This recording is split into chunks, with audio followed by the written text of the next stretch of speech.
Hi everyone, thank you so much for tuning into my tarot channel. I wanted to do another reading for today, and I'm going to be also doing some upcoming synastry readings, which is just me talking about how different signs match up. So stay tuned for that. And yeah, I'm just going to try to relax a little bit, tune into the energy. So I feel like the first sort of thing, that image that I'm seeing is a boat, and I'm not quite sure yet how that will fit into the reading, but I think one sort of saying that was said a lot when I was growing up was like, I don't remember if it was at church, my catechism, or my family maybe, or maybe a friend. Yeah, probably my family. If God sends a boat, you get in it. Because there's this sort of like a joke. It's like God sends this like man stranded, and then God sends a raft, and he's like, oh, that's not really what I want a boat. And then God sends like a canoe, and he's like, I don't want that, I want a boat. And then he's like, God, why didn't you save me? And he's like, why aren't you saving me? And he's like, I'm sending you all of these things, they're just not how you envision. So that feels like an important metaphor.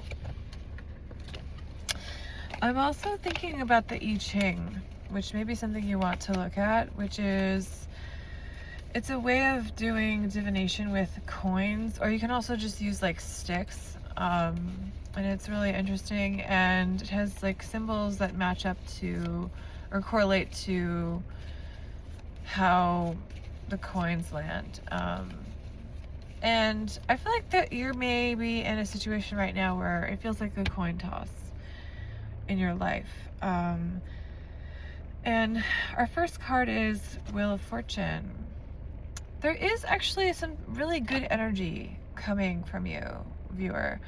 When I tune into your auric field, I see actually a lot of white light that's trying to come in, and you're letting a lot of light in. I think maybe you're spending time meditating, which is really good, and relaxing, specifically your pineal gland. I don't know why I'm getting that, but that's really great. And relaxes basically all the hormones in the body, for one thing, and that can relax a bunch of things. So whatever you're doing in terms of relaxation, keep doing it. That should be your main priority right now in your life. Be it chanting, yoga, even just vegging out and watching TV. Crafting is something I like to do to relax. Reading a book, writing, whatever this is that you're doing, hiking, walking, swimming, yoga, just please do it. And Spirit is saying that you need to, sorry, I think Spirit's using my lungs to sort of say, like, you need to go and get a breath of fresh air from the situation that you've been in. Like it feels stifling, and it feels like there may be situations where you're making mistakes and beating yourself up, but the mistakes are made because you're overwhelmed and distracted, and then you're like, oh my god, I'm so overwhelmed and distracted and anxious, I hate myself. And then it's like, instead you could just do some relaxation techniques and realize that we all make mistakes. And another term I'm hearing is radical acceptance. There may be some things right now that you have to radically accept that have to do with some of these small trivial mistakes, but also like maybe losing keys or something, but also just like larger things, which I don't want to frame as mistakes. I want to frame as something else. There's a great poem by Elizabeth Bishop called The Art of Losing, and it's like, I lose something every day, and it's sort of about, somehow she makes it about like mortality, and that things don't matter, and that like loss is part of life, and it's a beautiful poem. Page of Pentacles. Yeah, I'm seeing the numbers 646 in the color blue and a totem pole. Okay, so just trying to be really loose with the imagery here. So 646 would be, well, 6 is love, romantic love, or even nostalgic love, the past, or that are related to the planet Venus. So it can also just be beauty and art. And then 4 is stability, and could stand for the earth. And so 12, 13, 14, 15, 16, that adds up to 7. 7 is a mystery number. It's sort of like a number that can be about addiction because it's related to Neptune, but it can also be about seeing choices. 7 of Cups can also be just about like magic and sort of intuitive things relating to Pisces, which can be about psychic activity. So I feel like there may be a situation in your life where you're looking for stability. There's someone that you care about or cared about that you maybe had to leave behind. The 4 can also be about the planet Uranus, which is, or Uranus, which is how it was really said, which is about sudden change. So maybe love, sudden change, and then love again. And then the number 7 here, I think that you have to let go a little bit and like let the mystery of life sort of take you. Because I feel that the viewer is someone who's very pragmatic or practical. Like I'm seeing the sign, the symbol for Virgo. And I think that, the opposite of Virgo is Pisces, which is about learning that there's things we can't explain and we may have to have faith at times. When I said that I was seeing the color blue, I think that relates to just that inner peace, that finding that every day for as long as possible. Yes, you may have like a freak out or a panic attack, but it's about getting back to that place of calm and trying to stay there as long as you can. That's the goal here with this reading, because the color blue, I relate to the ocean and I relate to calm and just it can be passivity, but it could also be sort of depth and peace. Some people would say it's about communication. There may be someone trying to communicate with you that is perhaps a love interest or was at one point, and that there was a sudden change with them. Or they may relate to the sign of Aquarius, which is the number 4, and Uranus. Or they may just be a unique individual or someone who's very intellectual. You may also be this way. And you may be very creative with the Venus connection there with 6. 6 can also be 6th house. So, could be elements of the body, diet, and mental health, speaking and writing that are sort of being highlighted in your life right now, and are related to this, maybe a relationship with this person. I feel that there was a divorce from this person. I want to read it like that. And also, like, you feel right now like you don't know your place in sort of society as a greater whole. Sorry. Like maybe you don't know what your identity is.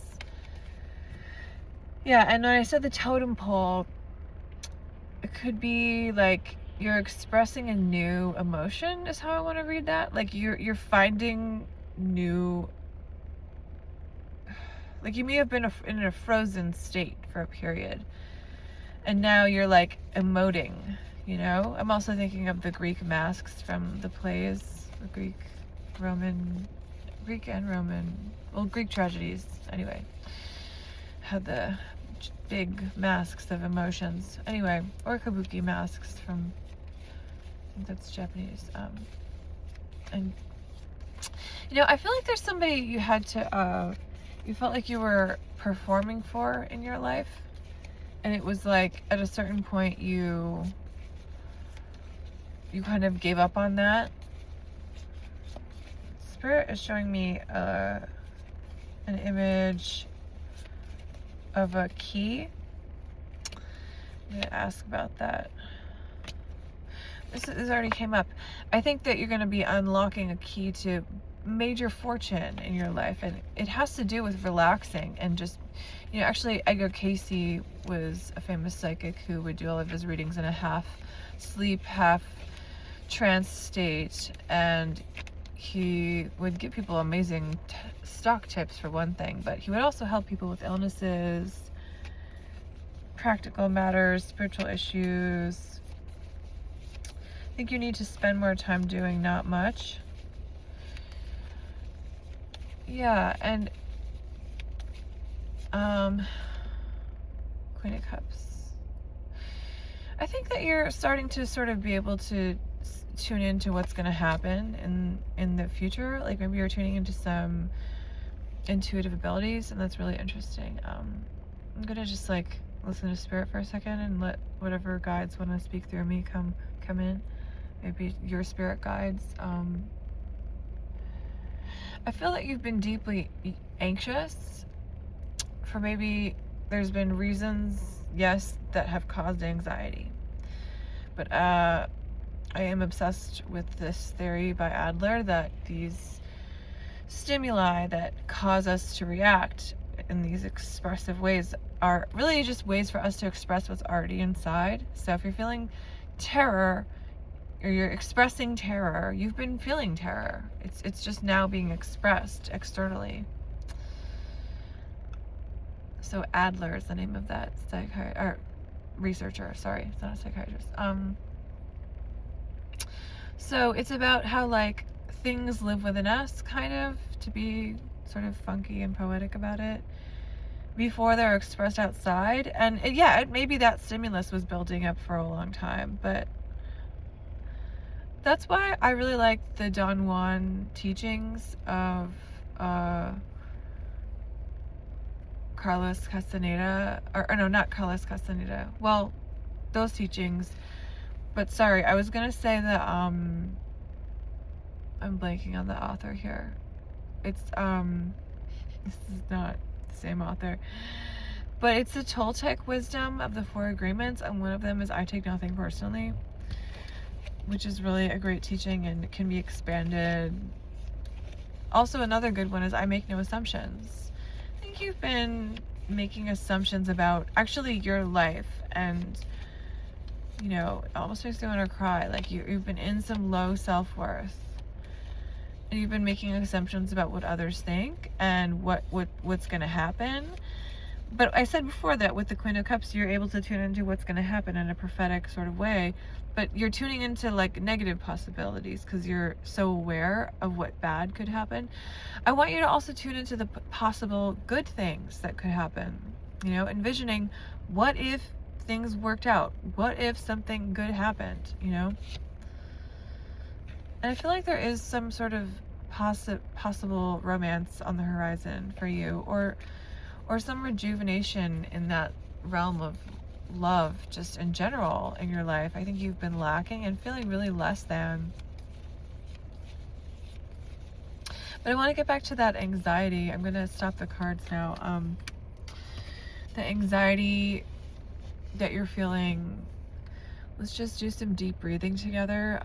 We can breathe, and I want you to imagine, or just let's start with breathing, and then I'm going to guide you a little bit. So let's start from the belly. You can close your eyes. You're going to put your hand on your stomach, and we're going to take a breath on a count of 3. 1, 2, 3, and then let it go. So this is waterfall breathing, so it's in 3 parts. So extend your breath in 3 parts. 1, 2, 3, and then let go. 1, 2, 3. Now just breathe normally. Let your mind relax.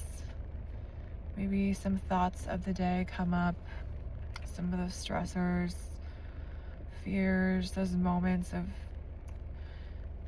acute anxiety that I was talking about that almost felt strangling to some people, like you couldn't breathe. I was picking up on some of that physically. But just steady your breathing, keep your hands on your stomach, and put your other hand on your heart. Okay, keep breathing. And I want you to feel your heartbeat and feel that steadiness. If you want, you can put your hand on your neck and feel the pulse of your aortic valve there. Or I don't want to get the words wrong, you know what I mean. So just breathe. Your aortic valve is in your heart. I was talking about this pulsing feeling when you put your two fingers on the side of your neck, and you can feel your heartbeat. And I want you to count that steadiness and count on it. And count on you being made of star stuff and stardust, you know? As we talked, it seemed like there was anxiety about a relationship that maybe fell through, or you felt misunderstood, and I want you to let go of that right now. Just let that sort of wash away. And maybe there is something in the heart space, in the aortic chambers there, the aorta. Maybe there's something you need to just sort of release, maybe some feelings, some sadness. And if you have anything like that, please let that happen here. So letting go of any sort of negative or sad feelings, just let them come up and just like release them. And also these sort of feelings of anxiety and fear, I want you to rest in the steadiness of your heartbeat, that is sort of like a drum beat that's guiding your life. And I want you to think of all the actions that you take tomorrow as just dancing around that drum beat, even if it's getting a coffee at the store or walking down the street. Or also, if it's something very intense and scary that you've had to deal with, you're still just dancing to this steady drum beat that is your heart and your life force. And I want you to stay quiet and remain focused on your breathing. But I'm going to leave you, and I wish you all the best.